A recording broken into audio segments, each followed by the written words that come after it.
जय श्री राम। जय हनुमान। आज मैं आपको बजरंग बली की एक ऐसी कथा सुनाऊंगी जिसे आप लोगों ने शायद ही कहीं सुना होगा। तो कथा को पूरा सुने और ध्यान से सुने और कमेंट बॉक्स में बजरंग बली की जय लिखने के साथ ये ज़रूर बताएं कि क्या आपने ये कथा पहले भी कहीं सुनी है। तो चलिए कथा का प्रारंभ करते हैं।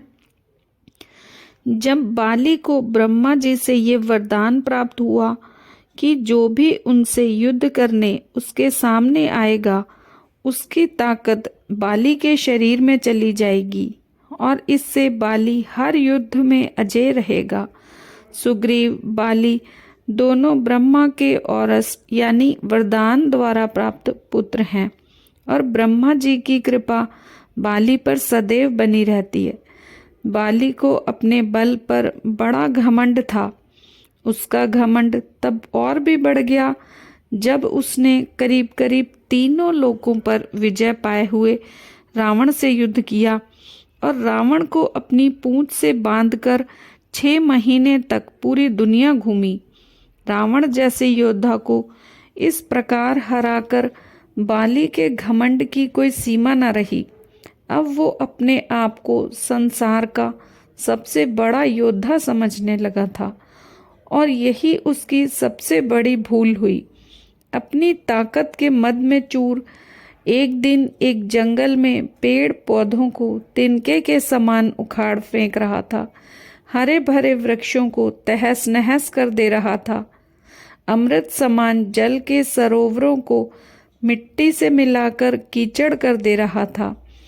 एक तरह से अपने ताकत के नशे में बाली पूरे जंगल को उजाड़ कर रख देना चाहता था और बार बार अपने से युद्ध करने की चेतावनी दे रहा था।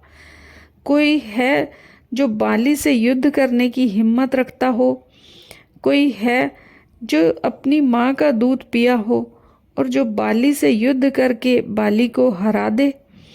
इस तरह की गर्जना करते हुए बाली उस जंगल को तहस नहस कर रहा था। संयोगवश उसी जंगल के बीच में हनुमान जी राम नाम का जाप करते हुए तपस्या में बैठे थे। बाली की इस हरकत से हनुमान जी को राम नाम का जाप करने में विघ्न लगा और हनुमान जी बाली के सामने जा बोले, हे वीरों के वीर, हे ब्रह्म अंश, हे राजकुमार बाली। तब बाली किष्किंधा के युवराज थे। क्यों इस शांत जंगल को अपने बल की बलि दे रहे हो? हरे भरे पेड़ों को उखाड़ फेंक रहे हो? वृक्षों से लदे वृक्षों फलों से लदे वृक्षों को मसल दे रहे हो? अमृत समान सरोवरों को दूषित मलिन मिट्टी से मिलाकर उन्हें नष्ट कर रहे हो? इससे तुम्हें क्या मिलेगा? तुम्हारे औरस पिता ब्रह्मा के वरदान स्वरूप कोई तुम्हें युद्ध में नहीं हरा सकता, क्योंकि जो कोई तुमसे युद्ध करने आएगा उसकी आधी शक्ति तुम में समाहित हो जाएगी। इसीलिए हे कपि राजकुमार, अपने बल के घमंड को शांत कर और राम नाम का जाप कर। इससे तेरे मन में अपने बल का भान नहीं होगा और राम नाम का जाप करने से ये लोक और परलोक दोनों ही सुधर जाएंगे। इतना सुनते ही बाली अपने बल के मद में चूर हनुमान जी से बोला, ए तुच्छ वानर, तू हमें शिक्षा दे रहा है? राजकुमार बाली को, जिसने विश्व के सभी योद्धाओं को धूल चटाई है और जिसके एक हुंकार से बड़े से बड़ा पर्वत भी खंड खंड हो जाता है। जा तुच्छ वानर, और जा तू भी भक्ति कर अपने राम वाम की। और जिस राम की तू बात कर रहा है वो है कौन? और केवल तू ही जानता है राम के बारे में। मैंने आज तक किसी से ये शब्द नहीं सुना और तू मुझे राम नाम जपने की शिक्षा दे रहा है। हनुमान जी ने कहा, प्रभु श्री राम तीनों लोकों के स्वामी हैं। उनकी महिमा अपरंपार है। ये वो सागर है जिसकी एक बूंद भी जिसे मिले वो भव सागर को पार कर जाए। बाली इतना महान है राम, तो बुला जरा मैं देखूं कितना बल है उसकी भुजाओं में। बाली को भगवान राम के विरुद्ध ऐसे कटु वचन हनुमान जी को क्रोध दिलाने के लिए पर्याप्त थे। हनुमान कहते हैं, ए बल के मद में चूर बाली, तू क्या प्रभु राम को युद्ध में हराएगा? पहले उनके इस तुच्छ सेवक को युद्ध में हरा कर दिखा। तो बाली कहता है, तब ठीक है, कल के कल नगर के बीचों बीच तेरा और मेरा युद्ध होगा।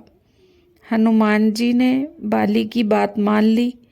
बाली ने नगर में जाकर घोषणा करवा दी कि कल नगर के बीच हनुमान और बाली का युद्ध होगा।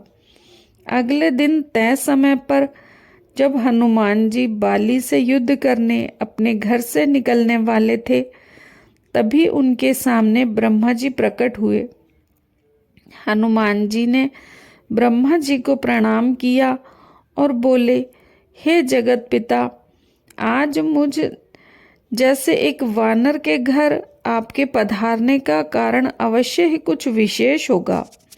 ब्रह्मा जी बोले, हे अंजनी सुत, हे शिवांश, हे पवन पुत्र, हे राम भक्त हनुमान, मेरे पुत्र बाली को उसकी उद्दंडता के लिए क्षमा कर दो और युद्ध के लिए न जाओ।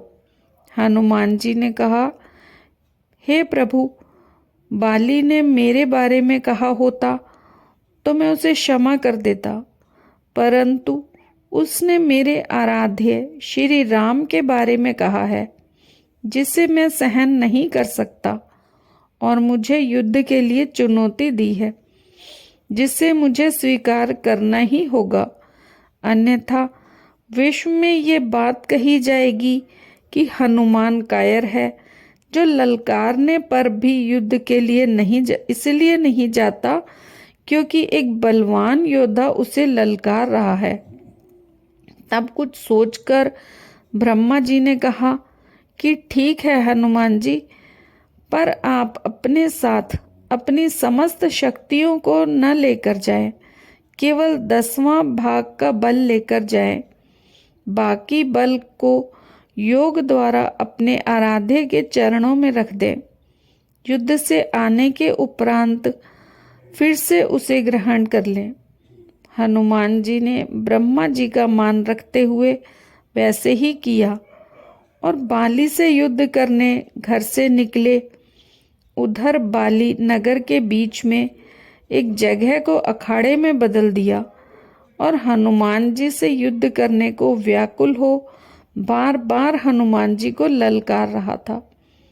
पूरा नगर इस अद्भुत और 2 महायोद्धाओं के युद्ध को देखने के लिए जमा था।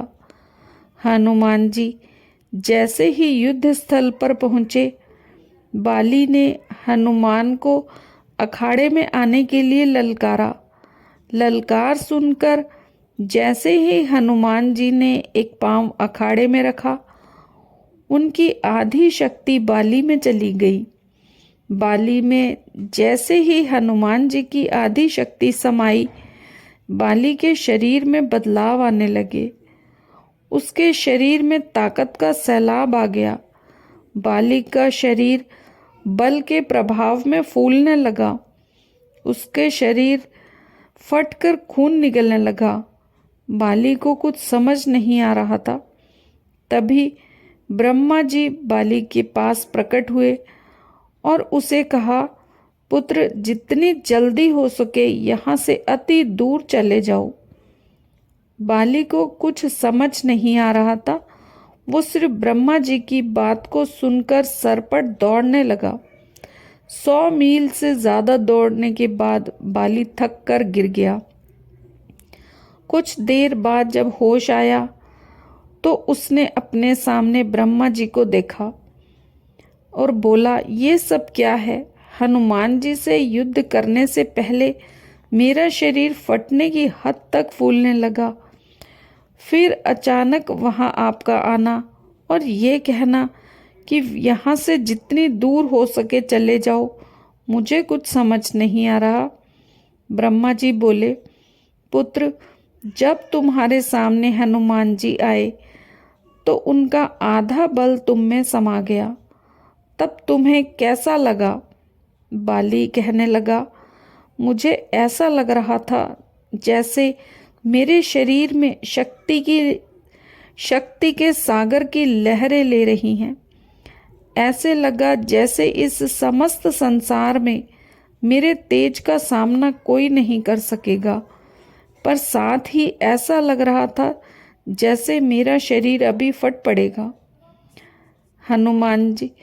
मैंने हनुमान जी को, तो इस पर ब्रह्मा जी बोले, हे बाली, मैंने हनुमान जी को उनके बल का केवल 10वां भाग ही लेकर तुमसे युद्ध करने को कहा, पर तुम तो उनके 10वें भाग के आधे बल को भी नहीं संभाल सके।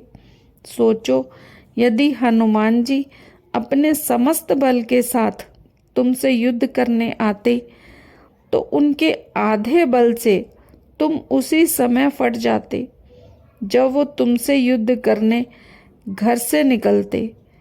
इतना सुनकर बाली पसीना पसीना हो गया और कुछ देर सोचकर बोला, प्रभु, यदि हनुमान जी के पास इतनी शक्तियां हैं तो वो इसका उपयोग कहाँ करेंगे? ब्रह्मा ने बताया, हनुमान जी कभी भी अपने पूरे बल का प्रयोग नहीं कर पाएंगे, क्योंकि ये पूरी सृष्टि भी उनके बल के 10वें भाग को नहीं सहन सकती। ये सुनकर बाली ने वहीं हनुमान जी को दंडवत प्रणाम किया और बोला, जो हनुमान जी जिनके पास अथाह बल होते हुए भी शांत और राम भजन गाते रहते हैं, और एक मैं हूँ जो उनके एक बाल के बराबर भी नहीं हूँ और उनको ललकार रहा था, मुझे क्षमा करें। और आत्मग्लानि से भरकर बाली ने राम भगवान का तप किया और अपने मोक्ष का मार्ग उन्हीं से प्राप्त किया। तो इसी के साथ कथा समाप्त करते हैं। प्रेम से कहें, पवन पुत्र हनुमान की जय। जय श्री राम, जय श्री राम।